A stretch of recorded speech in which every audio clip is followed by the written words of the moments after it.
Tomaten ausgeizen, wie, warum, weshalb?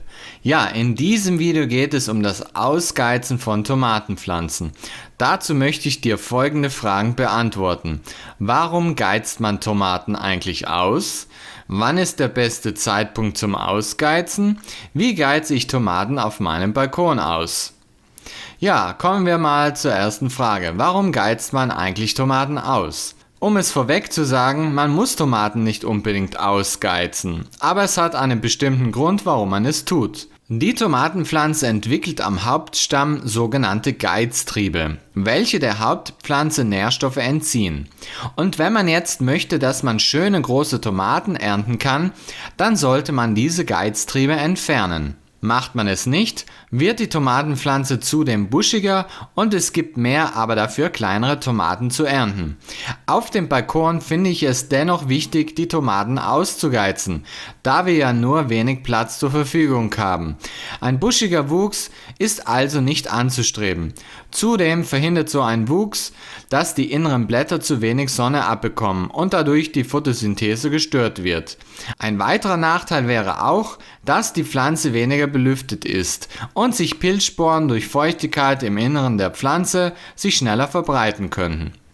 Außerdem brauchst du natürlich auch weniger Dünger, wenn die Pflanze ausgegeizt wurde. Ja, jetzt stellt sich noch die Frage, wie oft sollte ich das denn eigentlich machen? Ja, dazu überprüfe deine Pflanze einmal pro Woche auf Geiztriebe und entferne sie einfach. So, nun wie geize ich Tomaten auf dem Balkon aus? Zuvor muss ich dir erstmal erklären, was überhaupt die Geiztriebe sind und wo man sie findet.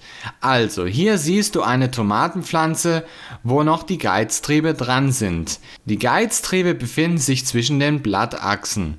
Einen Geiztrieb könnte man auch so bezeichnen, es ist ein Auswuchs einer neuen Tomatenpflanze, ja wirklich. Aber jetzt zeige ich dir erstmal, wie man diese Geiztriebe entfernen kann.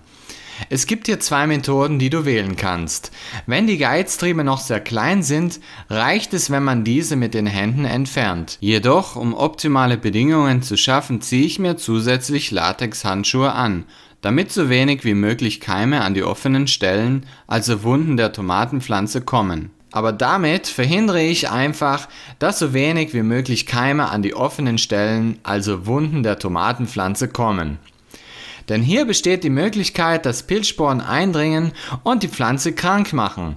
Alternativ kannst du aber auch eine kleine Pflanzenschere nehmen, diese sollte aber auch zuvor mit Alkohol desinfiziert werden. So, nun knicke ich mit leichtem Ruck die kleinen Geiztriebe ab.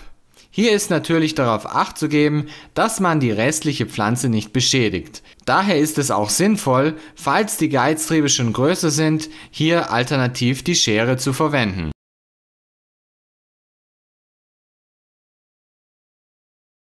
Wenn man jetzt die Sache noch genauer angehen möchte, dann kann man die offenen Stellen an der Pflanze mit Acker-Schachtelhalm besprühen.